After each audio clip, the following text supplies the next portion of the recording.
व्यवसायत्मका बुद्धि एक ही है गुरुनंदन, बहुशाखा ही अनंत च बुद्धियो अव्यवसायिनाम्। हे अर्जुन, इस कर्म योग में निश्चयात्मिका बुद्धि एक ही होती है, किंतु अस्थिर विचार वाले विवेकहीन काम मनुष्यों की बुद्धियां निश्चय ही बहुत भेदों वाली और अनंत होती हैं।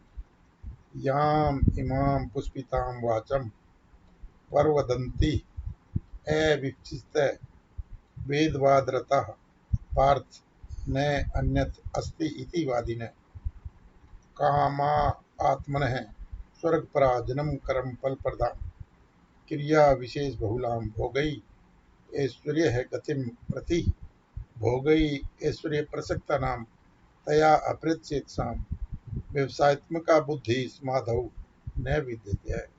हे अर्जुन, जो भोगों में तन्मय हो रहे हैं, जो कर्म फल के प्रशंसक वेद वाक्यों में ही प्रीति रखते हैं, जिनकी बुद्धि में स्वर्ग ही परम प्राप्य वस्तु है और जो स्वर्ग से बढ़कर दूसरी कोई वस्तु ही नहीं है, ऐसा कहने वाले हैं, वे अविवेकी जन इस प्रकार की जिस पुष्पित अर्थात दिखाऊ शोभायुक्त वाणी को कहा करते हैं कि जो कि जन्म रूप कर्म फल देने वाली एवं भोग तथा ऐश्वर्य की प्राप्ति के लिए नाना प्रकार की बहुत सी क्रियाओं का वर्णन करने वाली है, उस वाणी द्वारा जिनका चित्त हर लिया गया है, जो भोग और ऐश्वर्य में अत्यंत आसक्त हैं, उन पुरुषों की परमात्मा में निश्चयात्मिका बुद्धि नहीं होती। त्रिगुण है विषय वेदा, नित्रिगुण है भव अर्जुन, निद्वंद है नित्य सत्वस्थ है नियोग क्षेम आत्मवान। हे अर्जुन, वेद उपयुक्त प्रकार से तीनों गुणों के कार्य रूप समस्त भोगों एवं उनके साधनों का प्रतिपादन करने वाले हैं, इसलिए तो उन भोगों एवं उनके साधनों में आसक्तिहीन हर शोकादि द्वंद्वों से रहित नित्य वस्तु परमात्मा में स्थित योग क्षेम को न चाहने वाला और स्वाधीन अंतःकरण वाला हो। यावानर्थोत्पाने सर्वतः संप्लुत उदके तावान सर्वेषु विदेशु ब्राह्मणस्य विजानतः। सब ओर से परिपूर्ण जलाशय के प्राप्त हो जाने पर छोटे जलाशय में मनुष्य का जितना प्रयोजन रहता है, ब्रह्म को तत्व से जानने वाले ब्राह्मण का समस्त वेदों में उतना ही प्रयोजन रह जाता है। कर्मणि एव अधिकारते मां फलेषु कदाचन, मां कर्म फल हेतु भू माते संगतु अकर्म।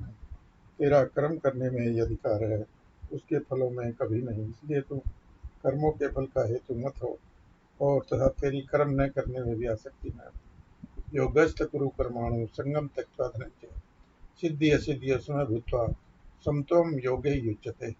हे धनंजय, तू आसक्ति को त्याग कर तथा सिद्धि और असिद्धि में समान बुद्धि वाला होकर योग में स्थित हुआ कर्तव्य कर्मों कर समत्व ही योग कहलाता है। दूरेण ही वरम करम बुद्धि योगात धनंजय बुद्धौ शरणम अन्विच कृपणा फल हेतु। इस समता रूप बुद्धि योग से काम कर्म अत्यंत ही निम्न श्रेणी का है, इसलिए हे धनंजय, तू सम बुद्धि में ही रक्षा का उपाय ढूंढ, अर्थात बुद्धि योग का ही आश्रय ग्रहण कर, क्योंकि फल के हेतु बनने वाले अत्यंत दीन है। बुद्धि युक्त जहाति ही उभे सुकृत दुष्कृते तस्मात् योगाय जुस्व योग है कर्म सुकौशलम। समबुद्धि युक्त पुरुष पुण्य और पाप दोनों को इसी लोक में त्याग देता है, अर्थात उनसे मुक्त हो जाता है। इससे तू समत्व रूप योग में लग जा। यह समत्व रूप योग ही कर्मों में कुशलता है, अर्थात कर्म बंधन से छूटने का उपाय है।